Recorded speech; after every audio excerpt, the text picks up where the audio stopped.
Hi, Jokers. Thanks for watching this episode of Jokers Physiotherapy. Today, I wanted to introduce the healthy jaw and an unhealthy jaw. There are 7 signs, and I wanted to go through each one of them one by one.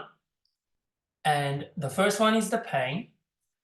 And second one is the difficulty opening mouth. That means it's stiff to open. And the third one is clicking or popping, which may also relate to the difficulty opening mouth or closing mouth because of the disc that's causing the clicking and popping. The fourth one is the clenching and grinding, and it could be what we call bruxing, which means grinding at night. The fifth one, the facial injuries from, say, the ball hitting your face, various sporting injuries, falling off a horse, the motorcycle, a bike, car accidents, whiplash injuries, you name it. The sixth one, the teeth removal. Now, this is obviously unintended consequence of the dental procedures often that may last longer than expected, or you already have some sort of clenching behavior or grinding behavior where your muscles in your jaw, the muscles of mastication or the chewing muscles, are overdeveloped and therefore they're thick, which means they don't stretch as wide as it can because of the significant thickness in the muscle itself. So, and then the seventh one is the tight cheeks. Obviously, this relates to things like clenching, grinding, but also you can get this from migraines and things like that, referring and manifesting as if it is to do with the jaw problem. Okay, so first one, the pain. The pain is, it can be from a number of things. So I start with this one at the top, the pain. It can purely be a pain in the jaw joint due to arthritis that may have happened because previous trauma to it and the disc has moved out, or other behavioral patterns such as the clenching and grinding, pushing or squeezing the disc out over a long period of time. And that means arthritis in the jaw joint, meaning the joint surfaces have worn down and causes inflammation and also further bone and bone rubbing. And you can imagine the bones can swell and bleed, and that causes extra pain. What do you do about it? Depends on the severity of it. First thing is to properly diagnose, but also to get it early so that it doesn't advance significantly. There may be some underlying autoimmune conditions that may predispose you, like rheumatoid arthritis, uh, uh, thyroid issues, other autoimmune conditions that there are more than hundreds and hundreds of different autoimmune conditions, some of which I know I've seen before, such as psoriasis or psoriatic arthritis. That's one of many that can cause advanced or accelerated process of arthritis in the jaw joint. You could get pain in the jaw because of the referral, and it's not a true jaw dysfunction as such, as in there's no problem in the jaw itself, but it's a referred pattern from the headache and the migraine. Because of poor posture, your neck can refer symptoms into the jaw. Now, these patterns are very, very different, as in variable, but often if it's not purely to do with the jaw, it often comes in both sides. So if it's a migraine type, it may refer on both sides, or it may also be because of the clenching, which is number 4 in this list. Now, the second one, difficulty opening mouth. Now, that can relate to overdevelopment of the jaw muscles, the chewing muscles, or that the disc inside the jaw joint has shifted usually forward, which prevents the jaw from opening. The discs that has displaced out of the joint act like a massive speed hump, and unless you have a massive monster truck with a monster tires, as in you can't ride over it because the disc is acting like a speed hump, but in a big speed hump. An ordinary sedan or ordinary four-wheel drive car with the tires that are ordinary size, you won't ride over it and you just get stuck, so you can't open your mouth. And the third one is the clicking and popping. Now, if it's clicking and popping, they mean that the disc is still moving out or coming back in. Because often when that's been persistent for a couple of years or a couple of months, the discs can get stuck out and it just will not move anymore or come back anymore. So the fact that it is still popping and clicking, it is actually still, in many cases, treatable, as in to get rid of the click and possibly restore the normal anatomy. You know, having said that, normal anatomy doesn't have to be there for you to be not dysfunctioning. So you can still function totally fine, chewing, talking, smiling, or you name it, without the normal anatomy. So scans may be deceiving because the disc may be out, but if you're not feeling any symptoms, you usually don't have the MRI scan in the first, or scans in the first place. But if you so happen to have the actual scan and happen to see the disc moving out or in, but you don't have symptoms, you don't have to worry because the function is the main thing. But obviously there are a few things that you can prevent from getting worse if that's the situation, and you need an expert advice from people like a physiotherapist who specialize in treating the jaw problem, or other healthcare professionals who obviously have special interest in treating the jaw problems. The fourth one is the clenching and grinding.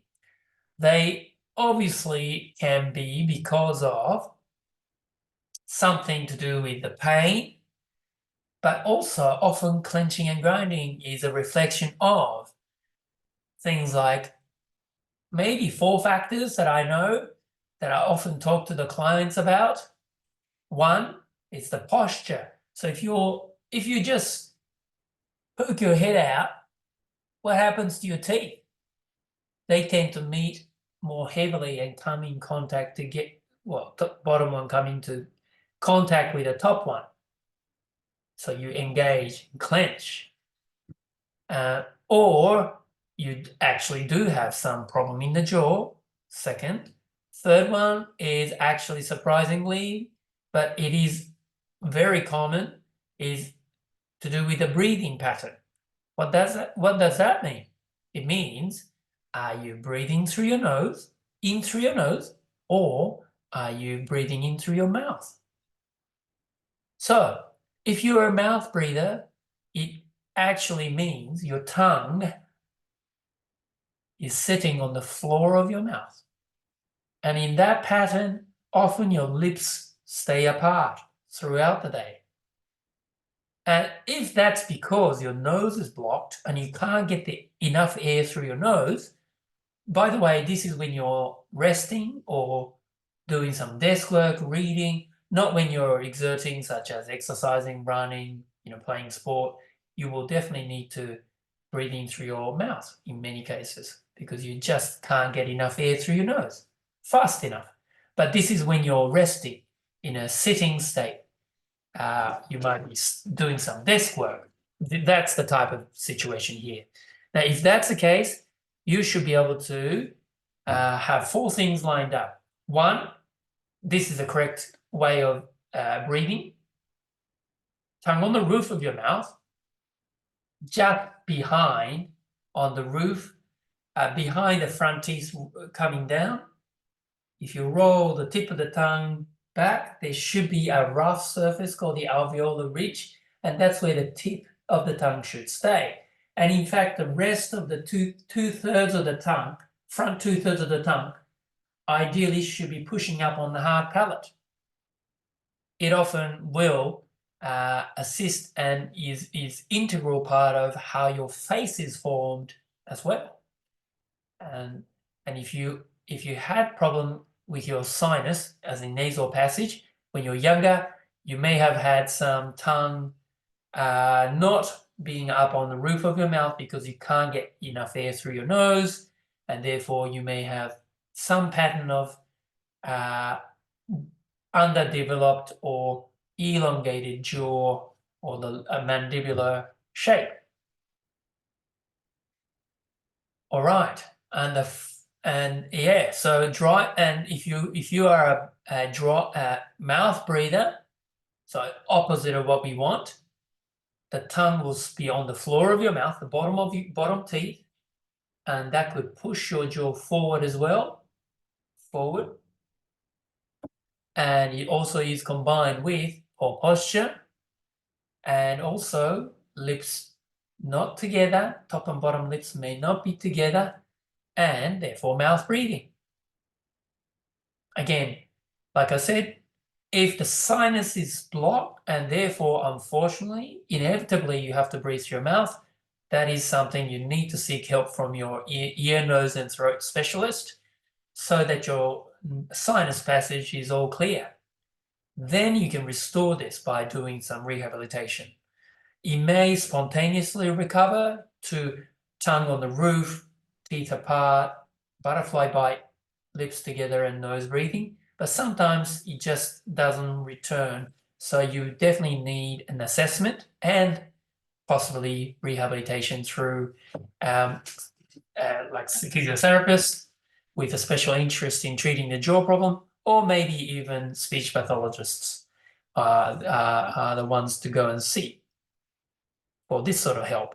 The fourth one is the reflux. So what's a reflux? It's like a heartburn, like a regurgitation of stomach acid up your esophagus, the food pipe, up to your mouth, to your throat and mouth. If you're burping a lot, you may have some mild or some version of the reflux, gastroesophageal reflux, and that high acidity in your mouth has been known to trigger or cause clenching and grinding. Yeah, so, I mean, we're on a firm belief as physiotherapists that what we do during the day is going to reflect in our sleep. So many cases that we see are to do with posture, because we replicate what we do during the day, poor posture, in our sleep. So if you're clenching during the day because of poor posturing, that's what you're going to be sleeping in. So you will be clenching and grinding. You could also combine that with poor breathing pattern, meaning mouth breathing pattern. How do you know if you're a mouth breathing or a nose breathing? Well, ask yourself, is my mouth dry in the morning or nose dry in the morning? If you're nose breathing properly, your nose should be dry, or in other words, your mouth won't be that dry at all. And your partner may say, you've been snoring, which tells us your mouth breathing too. So, and then the fifth one is the facial injuries. So that could be a previous trauma to your face through ball sport, car accidents, whiplash injuries, falling off a horse, falling off a ladder, stairs, many injuries that may not at the time relate to the jaw, because other injuries may have been a lot more severe, or it was minor in the first place. But it can be beneficial if you remember some episodes like that, and chronologically, it kind of makes sense that you started to have trouble with jaw or unhealthy jaw post certain incidents like facial injuries. And the sixth one is the teeth removal. So especially with the back molars and premolars, and if they are sitting in a funny way, it took a while to get them out, or if you've had wisdom teeth taken out under sedation or general anesthetics, where your muscle system has switched off, it's either combined with the intubation, possibly, as well as from the general anesthetics, or because of the sedation and the muscles have basically switched off from being overstretched in the jaw, and it does overstretch the jaw.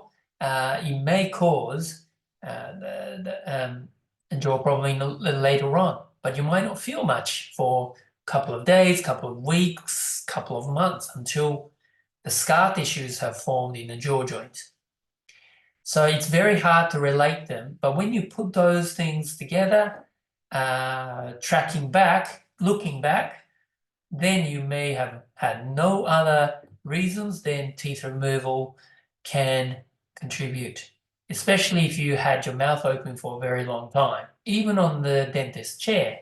But if it's a substantial period of time and it was repetitive, it may also be a contributing factor. The seventh one is a tight cheeks.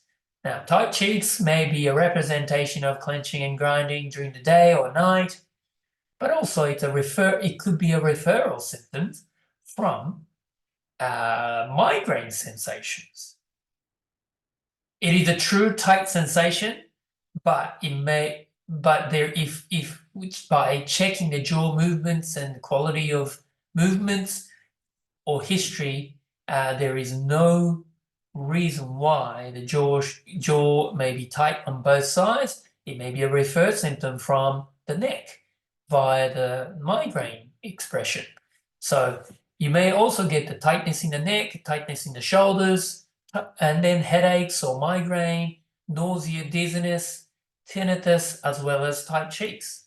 They may come one after the other, or they may come in one go. But if that's the case, clearly we need to check your neck from a physio standpoint. If you do end up going to the doctors and they get the clearance from anything sinister, obviously then best bet is to seek help from a physiotherapist or other musculoskeletal professionals.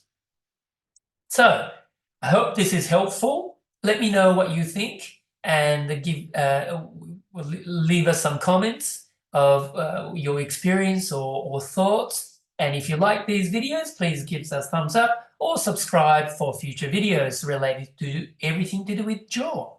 So thanks for watching and happy rehab. Cheers.